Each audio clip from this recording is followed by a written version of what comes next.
পায়েল, এটা কি? তোর ব্যাগ থেকে আমি পেলাম।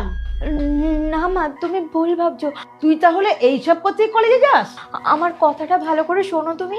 তুই এমন একটা কাজ করেছিস, শুনতে আর কি বাকি রেখেছিস বলতো? এরপর তো প্রতিবেশীদের কাছ থেকে আমাকে শুনতে হবে। ছি ছি ছি, এরপর তো আমি কারোর সামনে মুখ দেখাতে পারবো না পর্যন্ত। মা, তুমি যেটা ভাবছো ভুল ভাবছো। ভুল? এটা ভুল?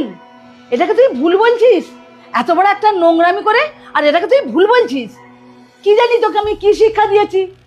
আমরা কত কষ্ট করে তোকে লেখাপড়া শিখিয়েছি বলতো, আর তুই কিনা শেষ পর্যন্ত আমাদের মুখে চুনকারি মাখালি।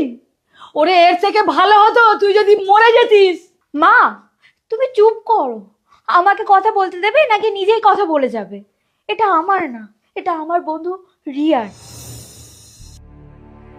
এই নাও, ওষুধটা খেয়ে নাও। পবিত্র, এটা ঠিক হচ্ছে না। এর আগে আমি দুবার ওষুধ খেয়েছি। পরে যদি কোনো সমস্যা হয়? আরে কোনো সমস্যা হবে না বেবি, আমি তো তোমার পাশে আছি। আর তাছাড়াও যেটা হচ্ছে তো আমাদের মধ্যেই হচ্ছে। বুঝতে পেরেছি, কিন্তু এবারে আমার মন সায় দিচ্ছে না। এবার কিন্তু আমরা বাড়াবাড়ি করে ফেলছি। আমার মনে হয় আমাদের পরিবারকে জানানো উচিত। কি? পরিবার? আরে তুমি এত ভয় পাচ্ছ কেন? আজকালকার কাপেলদের মধ্যে এইসব জিনিসগুলো চলে। তুমি খেয়ে নাও। পবিত্র, এবারে আমার মন সায় দিচ্ছে না। এই, তোর অনেকক্ষণ ধরে নাটক আমি দেখছি। এত নাটক কিসের রে? মজা নেবার বেলা নিয়েছিস, আর এখন প্রেগনেন্ট হয়ে আমাকে ফাঁদে ফেলার চেষ্টা করছিস। তার আগে এটা ভাববি, তুই কলেজ স্টুডেন্ট, বদনামটা তোরও হবে। পবিত্র, তুমি এটা কিভাবে কথা বলছো? আমি তো তোমার এই রূপ কোনোদিন দেখিনি। দেখিসনি, এবার দেখবি।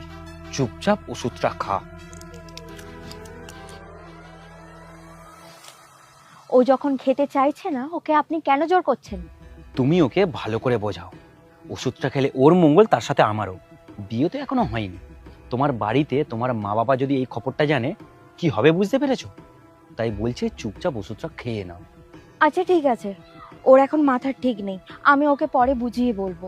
আপনি এখন যান। হ্যাঁ, ভালো করে বোঝাও। আর তার সাথে ওষুধটাও খেয়ে নিতে বলো। না হলে নিজে তো বদনাম হবে, তার সাথে আমারও।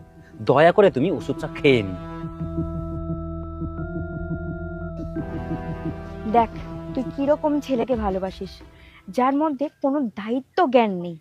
কখন কোন সময় কি করা উচিত সেটাই জানে না। ও শুধু নিজের জন্য তোকে ব্যবহার করে যাচ্ছে। আমি বুঝতে পারিনি পায়েল, পবিত্র আমার সাথে এরকম করবে। এর আগে আমি দুবার ওষুধ খেয়েছি, কিন্তু পবিত্রকে আমি এবারে বারণ করেছিলাম। পবিত্র আমার একটা কথা শোনেনি। কিন্তু তুই বল, যদি আমি এরকম বারবার ওষুধ খাই, তাহলে এতে তো আমারই সমস্যা হতে পারে। এটা তোর আগে ভাবা উচিত ছিল। আমি এখন কি করব কিচ্ছু বুঝতে পারছি না। এগুলো